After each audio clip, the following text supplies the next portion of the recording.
Greetings comic lovers and welcome back to Casually Comics, the channel where we chat all things comics, from reviews of comics new and old to history to anecdotes, really wherever our whims take us. Histories of characters and the tangled webs they weave. Today, Maxwell Lord. Misguided aid to heroes turned villains several times over via multiple retcons. A character who started off as an ordinary man before gaining the power to psychically manipulate others from various sources. Again, retcons. Retcon City. He's also the character at the center of a polarizing moment starring Wonder Woman. The moment of his death, actually.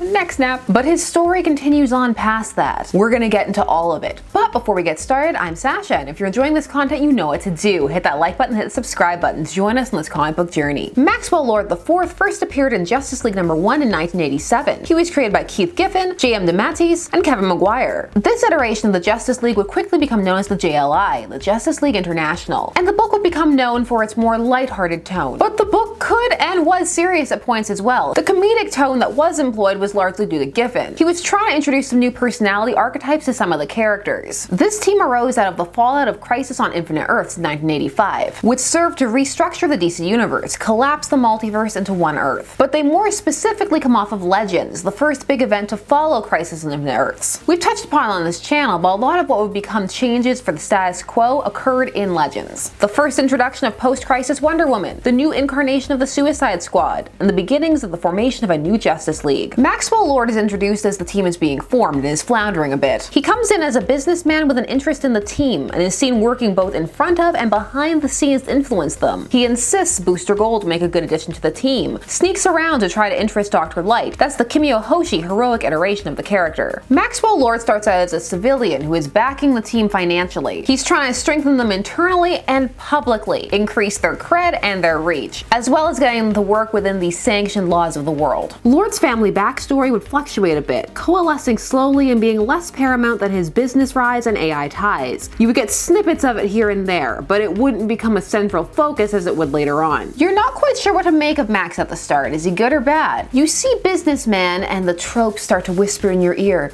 Evil. And actually, this Giffen run works to subvert that a little bit. It plays with it. Because during the JLI era, he's more complex than that. He's ultimately proven to be manipulative, yes, and a con man also, but altruistic, and also successful at his endeavors. He has a genuine belief that having strong heroes to look up to is good for humanity, and that people need it. He became a human element on the team from an era when civilian characters were seen as valid supports, and an interesting contrast to your powered or actively engaged in vigilante activity heroes. The shadiness of some of Lord's actions would be explained another way. Some of it based personality types, some of it manipulation and control. At first he was under the influence of a computer created by Metron. Yes, Metron of the New Gods. Yes, Metron of the chair. Batman is never getting out of that chair. I'll never be over it. Never. Be my deathbed. Batman's in a chair. Now Lord had long struggled with his dark side when it came to how he was characterized. He had initially planned to get to the top of the company he was working at by murdering the CEO who he had befriended and become the mentee of. He was going to do it during a cave spelunking expedition. So you know now, if someone asks you to go to a cave, don't do it. It's a trap. I don't care how many cool things are in the cave. It can be the Cave of Wonders. Don't go. That was also a trap. See? Proves my point. Lord ultimately couldn't go through with it when the man actually almost died accidentally on the trip. He ended up feeling bad and was going to abandon his plot, but it was on this trip he met Metron's computer, and when he saw what it had to offer, he ultimately did leave his mentor to die. I wish I could say that damn machine hypnotized me, but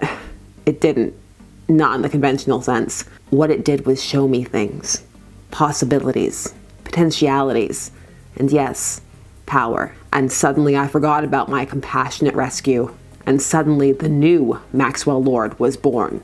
A computer that was subject to the first retcon though. While it was made by Metron, the controller of the computer would be established as Kilgore. Kilgore was an electromechanical organic intelligence that started off life as a Flash villain in 1987, but he would be repurposed and come to take over Metron's machine. This would change years later, but Kilgore is more fun to say, so I'm gonna start saying Kilgore from now rather than just the computer. He chose to manipulate Max as he sensed that he could use him to establish his own plans, that their goals could align so he would be easier to work with, easier to coerce. Now Kilgore's plans were world domination, so he would push Max towards his goal of achieving worldwide peace and a world worldwide peacekeeping organization. This through the introduction of the JLI and all of the behind-the-scenes machinations going on there. Machinations. Some people say both. I don't say anything correctly according to some people, so it's fine. Now, in order for Max to succeed, he needed power, and for that he needed money. So Kilgore was instrumental in the subconscious pushings and actual overt advice and manipulation to help him become a success. Kilgore actually stages the JLI's first international incident to get them recognition. This was all going along swimmingly until Metron at one point went, "Hey, didn't I leave a computer there or something?" And so began the shifting of Kilgore to different hubs. And Kilgore also began to overplay his hand to the point that Max became aware that he was being used. And by that point, they were literally linked. Max had been shot, and Kilgore had implanted some of his organism into his body to help keep him alive. But Maxwell Lord broke free, destroying Kilgore. He did this by destroying his remaining computer hub, and this shut off the ones inside of his body as well, and so for a while he was hospitalized. Originally, Maxwell Lord was conflicted, and as mentioned, he wanted to do the right thing. His arc was one that led him towards being one of the good guys. A shady one, yes, but still well-intended. And he would form some deep friendships with some members of the team. This was a version that many fans grew attached to. There's a fondness for much of what went on in the JLI, but alas, everything is always changing, ever moving, and more retcons loomed on the horizon. Over the time, the narrative culture in comics, at least behind the scenes, was going through a shift towards rejecting civilian characters. So if people didn't want to get gone or get dead, then they better get some powers, or find a way to be actively involved. So it was that Maxwell Lord developed powers. These initially came from the event Invasion. This event was from 1989. It saw a gene bomb being set off that activated latent metagenes within the human population.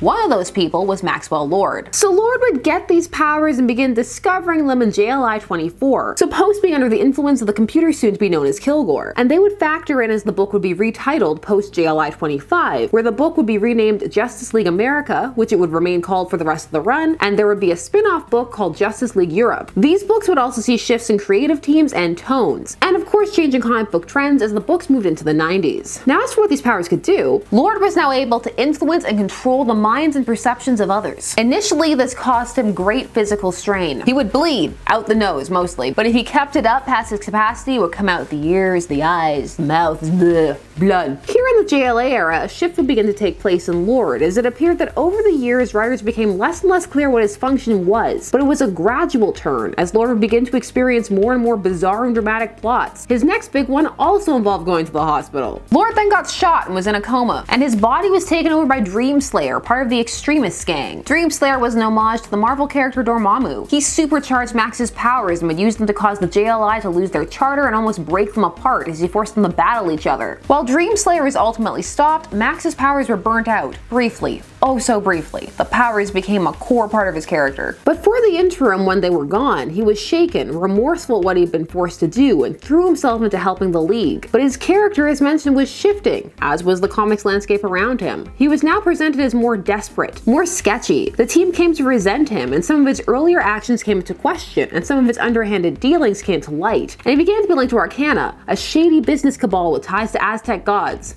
Yes, just go with it. And then his health would take a turn. He would be revealed to have a brain tumor and would seemingly die of it, but that was a ruse and involved him re-teaming up with Kilgore. Kilgore actually takes Lord's consciousness and downloads it into one of the extremist robots, Lord Havoc, which is such a name that sounds like it was invented by a little kid on a playground. It's simultaneously silly and awesome. He would take over Arcana and tangle with the League before ultimately being defeated and vanishing, now a villainous presence. And his cyborg body would also suddenly just start to look like his human body, because fans weren't nuts about the whole cyborg change or the face heel turn. So if you dipped out for a bit, you could come back and be like, what? He's a cyborg? What is going on? So for a time it would remain, but then Coast City was destroyed, and not only would Hal Jordan go insane, but Maxwell Lord's mother would be killed in this event. This would cause him to go full no more mutants, I mean metas, no more metas, as he would come to feel that their scuffles and their interpersonal power plays were destroying the world. And so with that laid out, we would eventually come to Infinite Crisis and the retcon to end all retcons when it came to Maxwell Lord, essentially being the event that undid Crisis on Infinite Earths, this by re-establishing the multiverse and also getting any retcons that were seen as necessary out of the way. Before Infinite Crisis, there was Countdown to Infinite Crisis, and in it, Lord was now completely different. Gone was the morally ambiguous, but ultimately well-intentioned businessman who had been manipulated, and in stepped a cold sociopathic villain, one who had been manipulating everything from the start. This Maxwell Lord was always a criminal mastermind. He only formed the JLI and got involved with them to gather intel on the superheroes and metas of the world, and to find ways to neutralize them. He would go behind the team's back, sabotaging them, trying to make them as ineffectual as possible, a joke. Some people did have some issues with how comedic some of the JLI run was. You could be fun and serious. Both things can happen at the same time. You can have chocolate and vanilla,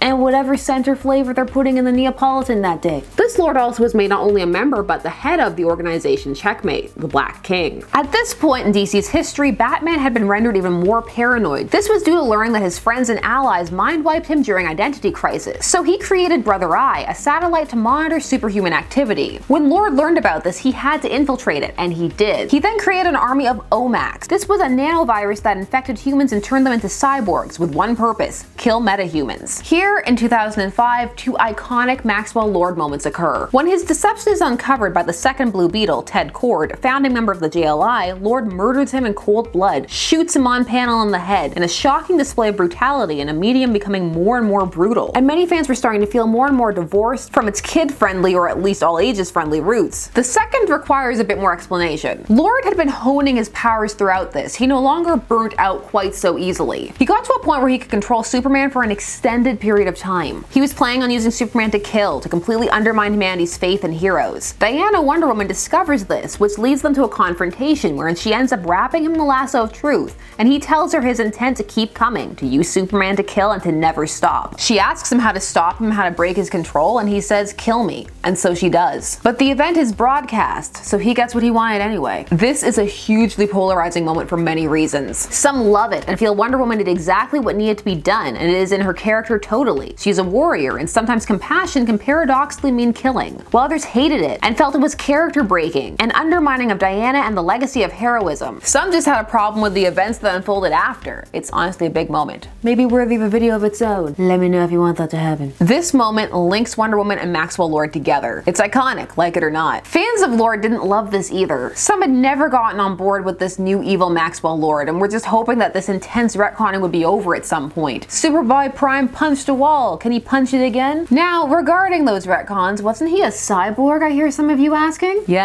Yes, he was, and they dropped that hard. This was so that he could be revealed as the head of Checkmate, the organization with which he helped overtake Brother Eye. Why was he no longer a cyborg? Well, because it didn't gel with what the company had planned. I have receipts from Mr. Dan Didio himself. After going through several possible characters who could be the new leader for the offshoot of Checkmate, Maxwell Lord was suggested. Many of the editors thought that the idea made sense, as Lord had been shown to have a mean streak and to have killed previously. The idea was dropped due to the continuity errors, such as him being a cyborg, but they went back to it later after deciding none of the other characters were suitable. We thought about that aspect of the story, where Maxwell was turned into a cyborg, some more. Did anyone read it? No. Did anyone like the idea? No. So we moved ahead with Max as being a human and having been a human, and not letting that small part of the past stand in the way of this story. We wanted what was best for Countdown and for us. That meant that Max had to be a human. I love that quote so much. The hyperbole, the potential dismissal of fans who did enjoy it. Did anyone read or like it? Nah. I just imagine some fan coming up with their floppies of that arc to get them signed, just sadly doing a Charlie Brown U-turn. So Lord was dead, right? We're done? Huh. Lord was back even before the New 52 company-wide reboot. He showed up in 1 year later, when Booster Gold, driven by grief over the loss of his best friend, and in the minds of many shippers more, but either way close and important, tried to save him. But in the process of not letting him be shot in the head by Lord, he nearly destroyed the timeline. Something that, thanks to all these reboots and retcons, he's forgotten, so that we can end up with stories like The Gift years later. Ultimately, Ted Kord would make the sacrifice to let himself be killed to restore the timeline. It was very heroic and very sad. Lord was one of the corpses reanimated by the Black Lantern rings in 2009's Blackest Night event, where he once more ended up tangling with Wonder Woman. As mentioned, since the next snap, these two came to be viewed as a bit of a hero-villain duo. Here, Lord taunts her, as it is played with that maybe she isn't as firm in her foundation of killing him as it first appeared. He ends up being resurrected alongside a whole host of heroes and villains in Brightest Day. So his first order of business is use his powers to erase his existence from the memory of the world. Well, most of them. Some people remember, like the JLI and Deadman, and then as the arc goes on, a couple more people remember too. Lord then proceeds to mess with the team and just try to hurt them. This occurred in the tie-in series Justice League Generation Lost, which if you want him tearing the league apart and tons of angst, this is the series for you. They really hit hard on the fact that he betrayed their friendships and trust. This series, it hurts in all the feels. He has Captain Atom be seen as a traitor to the US. He has Ice think that she tried to kill Guy. He convinces the superhero community that Ted Kord killed himself. He then sets his sight on the new Blue Beetle, Jaime Reyes, who Booster has taken quite a protective mindset towards since losing Ted. Oh, also, sometimes the people he mind controls now turn into corpses wearing Black Lantern uniforms. I don't know. Did anybody read it? Did anybody like it? Like, I want to use that excuse for everything. Lord is a key villain in Brightest Day, and this gets convoluted as heck. Eventually, the team learns of Lord's manipulation, that they were being used, while Lord amassed enough power to turn the whole world into Omax to attack Wonder Woman, and the JLI too. He is ultimately forced to undo the mind wipe and flees, but he posts a message to the internet saying that he'll be back, and he'll be keeping tabs on metas from behind the scenes. The end! I mean, the New 52. The New 52 being a company-wide reboot beginning in 2011, with Flashpoint, Barry messing up the timeline by going back in time to try to save his mom, and when he returned to the present, it resulted in a world that had largely undone most of the previous legacy characters and events, establishing a new, more condensed status quo. It was retconned to not being Barry Allen's Flash, but Dr. Manhattan. It was a thing. Back to Max. Okay, Maxwell Lord, still evil, check. Still the head of Checkmate as the Black King, check. Still captures Brother Eye. The continuity at the beginning of the New 52 is complicated and confusing. Lord's father here is Albert Lord, and Maxwell was always a meta, his powers having developed from an early age. His father killed himself after learning that the weight loss pills his company manufactured were carcinogenic. His mother then told Lord that his father was weak, and that it was her son's duty to never let people who didn't deserve power have it. He joins Checkmate after college and rises through the ranks, but his rise is stalled by the arrival of the League, who forced the creation of the Institute Argus as a kind of liaison between them and the military and the government. And this takes away some of his unilateral control that he was forming, and to that Maxwell Lord says grrr. As we headed into the soft reboot that was Rebirth, Lord would end up seizing control of the original Suicide Squad to try to murder Amanda Waller, and would end up finding the Heart of Darkness and turning himself into Eclipso. And he would then take control of the Justice League and use them to take over the Capitol, but he makes the mistake of having Waller brought to him, and she and Killer Frost make him lose control of the situation. He's overwhelmed, loses the Heart of Darkness, and is ultimately taken into custody, where he learns that, oh, he was playing checkers and Amanda Waller was playing all the chess. True checkmate. She set up everything so that she could increase her standing in the eyes of the League and also end up having him for Task Force X. She has him shot so full of blood thinners that if he tries to use his powers, he's just gonna bleed out. As of late, at the time of this recording, Maxwell Lord's been working together with Wonder Woman under her supervision to stop the tech he helped develop from hurting people. Return of heroic Maxwell Lord? Probably not. Definitely not. The latter end of Rebirth leading up to Future State would see Lord's character expanded, and him launching an interesting revenge against Wonder Woman after learning of a reality where she had killed him via neck snap. He came into contact with this information after coming into contact with the Source Wall, and he became obsessed with it, especially after it was pushed to the front of his mind by his daughter, Emma, aka Liar Liar, a new character addition. She had also inherited his power set, and the two would begin an intricate mind game, both on Wonder Woman and seemingly also on each other, culminating in a showdown with Lord and Wonder Woman where he tries to manipulate her into killing him. His daughter seemingly breaks away from him and almost kills him, before being taken in by the Amazons, but is shown to be in communication with him, as he tells her to play the game to win. Ominous. Of course, all of this is happening before Future State, so will any of it matter? Will all of it matter? It remains to be seen. Before we do a whole rundown, I have to do an overview of Max's powers, which also shifted over time. So initially, it was full mind and perception control at the cost to himself, but he could train himself to do more and more over time. Post New 52, now a psychic persuader who worked better when also using a vocal trigger, and this would later be tweaked to him only being able to manipulate people's already existing subconscious desires. He can just push them in a direction. This leads to some interesting results for the reader. For example, we learn that Deadshot kinda low-key wants to kill his daughter, or that Killer Frost has a nice streak, which is why he couldn't properly force her to do what he wanted. His power set varies though. Some writers just make him a version of the Purple Man, and leading up into Future State, he's been in that tier for a bit. Maxwell Lord is a fascinating character. He has a lot of potential both for good and for evil. He's gone through many permutations throughout his history. Some people have some very strong attachments to certain iterations of the character. They all have their strengths and their weaknesses. The good Lord still has fans, and some never recovered from his turn to pure villain. They felt it undermined all those friendships and a unique character relationship. Plus, it subverted a trope. These days, you see a businessman, and depending upon where you are in the narrative or book or whatever it is, you can just stop because you know how it's gonna end. He's evil, they gotta stop him, they're gonna stop him, roll credits. But Villain Max has his fans and can work too. He can force some really interesting situations. He also actually works well as a foil for Diana. Neck snap or no neck snap. This is because he can kind of be a foil for her, showcasing the dark side of humanity while she works so hard to try and see the good. The retcons on Max are insane. Though he seems to have settled down now. Lord has been adapted a few times. We had Justice League Unlimited. We've had Smallville. We've had the first season of Supergirl. We've had Wonder Woman 1984. You have so many choices when it comes to Maxwell Lord, and as all of these adaptations show, you can also choose to not do most of them. That is also a choice you have. I like Lord as a character. He still has a lot of potential and can work in a variety of settings. And of course, where's my Booster Gold movie? I won't ask for a lot, except for all those omnibuses that nobody else cares about. Superman's girlfriend Lois Lane. Doll man. So that was some history of Maxwell Lord. Share your thoughts. Are you a fan of Maxwell Lord? Did you know he had such a colorful history? Good Lord or bad Lord? Morally ambiguous Lord? Full control Lord? Or subconscious persuasion Lord? Neck snap or no neck snap? Let me know all of those things down below. While you're down there, please do all the YouTube things. Like, share, comment, subscribe, and hit the bell notification so that you never miss a vid. Thanks so much for taking some time out of your day to spend it discussing comics with me. I always appreciate it. I will see you again soon.